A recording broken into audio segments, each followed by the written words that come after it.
Hello girls and boys, welcome back to Read Me a Story. I'm Kozyra, and this is my book. I wrote it, so I'm the author. It's called Tips and Tidbits for Parents and Teachers. It tells your mom and dad all about the things I've learned in my 50 years in the classroom, and it will help them to help you. Today I'm going to read you a very special book by Cheryl Cannon. And the illustrations are beautiful by Hart team. Both of these books can be bought by your parents on AmazonBooks.com. I hope you are not a Gimme Jimmy, and you'll find out in a minute. Yes, bullying, not good, but it has a very good ending. Here we go.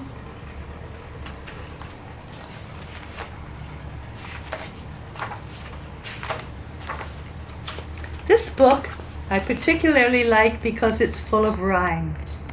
The 3 R's, rhyme, rhythm, and repetition, are so important in reading and learning. My grandchildren all enjoy rhymes too. Max and Theo, Josephine, Charlotte, Penelope, and Simon. We've had such fun with rhyming books. James Alexander's nickname was Jim, but nobody would be friends with him. No one wanted to play with Jimmy, for Jim Alexander always said, "Gimme."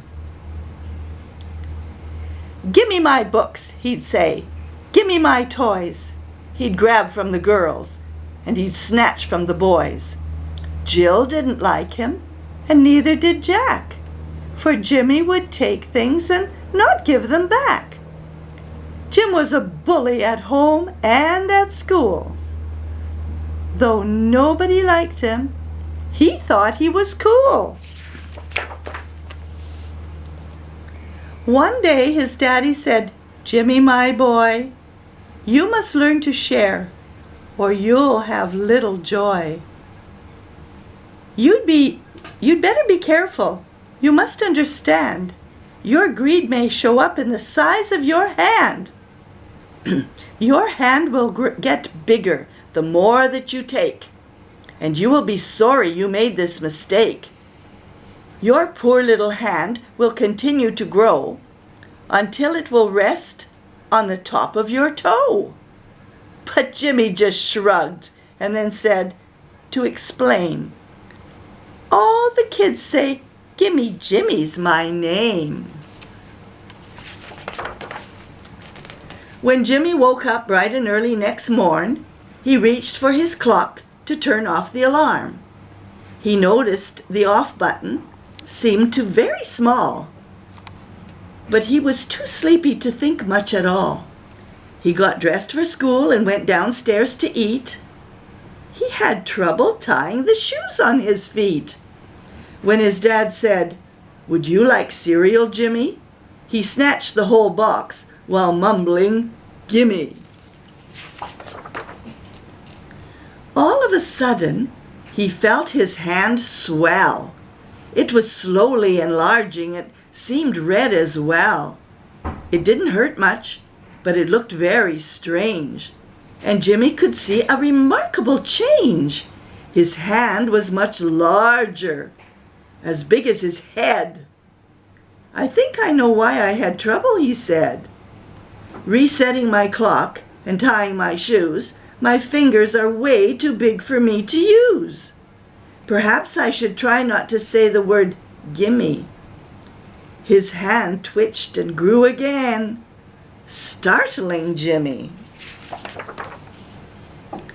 When he tried to put on his spring jacket for school, he thought it was lucky it was not very cool, for his hand had grown larger than he could believe. It was way far too big to fit into his sleeve. So Jim went to school without his spring coat, hoping his classmates would never take note that his hand now had swollen to 3 times its size. Perhaps his new ball glove would be a disguise. But when Jimmy tried it, his hand wouldn't fit, and he cried when he knew he could not use his mitt. The children all laughed at his gigantic hand, and Jimmy just knew they would not understand that no matter what happened, he'd never say gimme. No, he'd learned his lesson, had poor little Jimmy. His hand had grown heavy and hung by his side.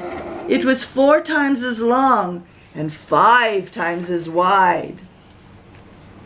And Jimmy couldn't write. He could not hold a pen. His fingers would drop things again and again. When he used the computer, the keyboard keys only produced a succession of Z's. His hand was too big and his fingers too fat. When he pushed down on one key, the others went flat. He couldn't play baseball or put on his clothes. He even had trouble when blowing his nose.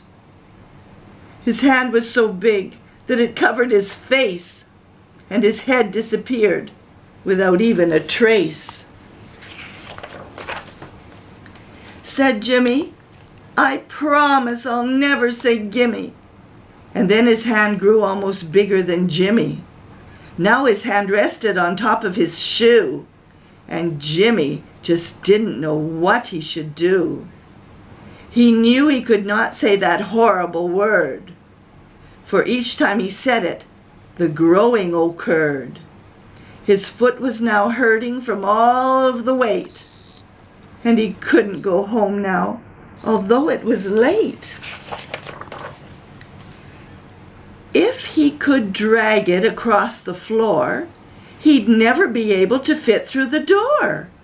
He cried, "If only I'd listened to Dad, I wouldn't be here at the school feeling sad.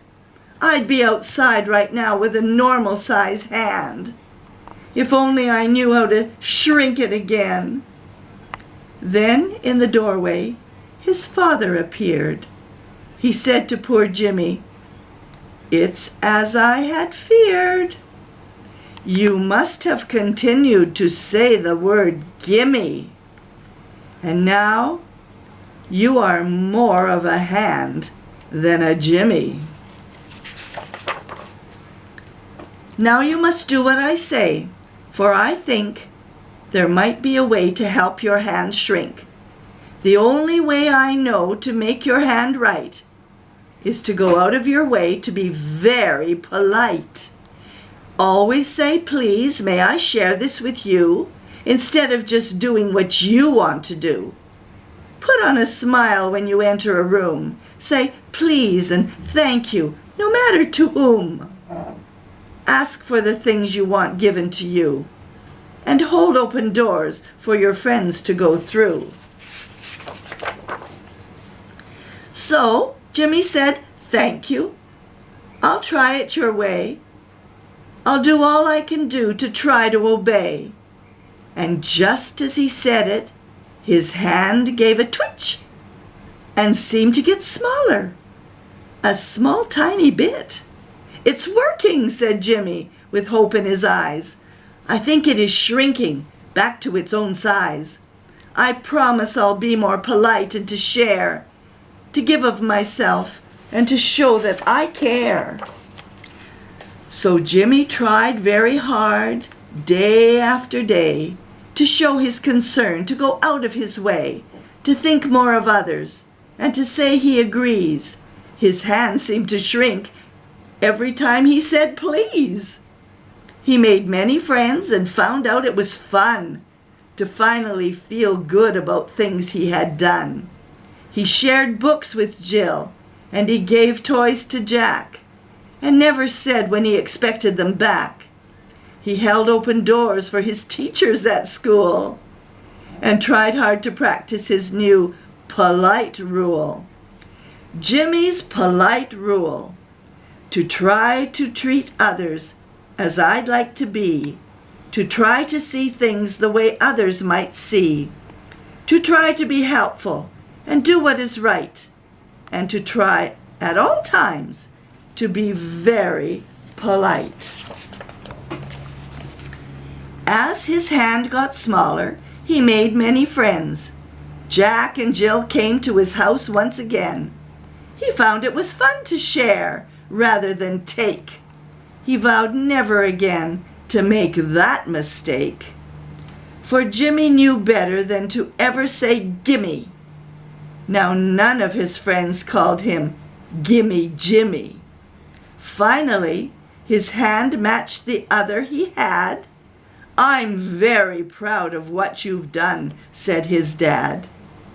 "Now that you've shown us this very big change, we'll not call you Jimmy.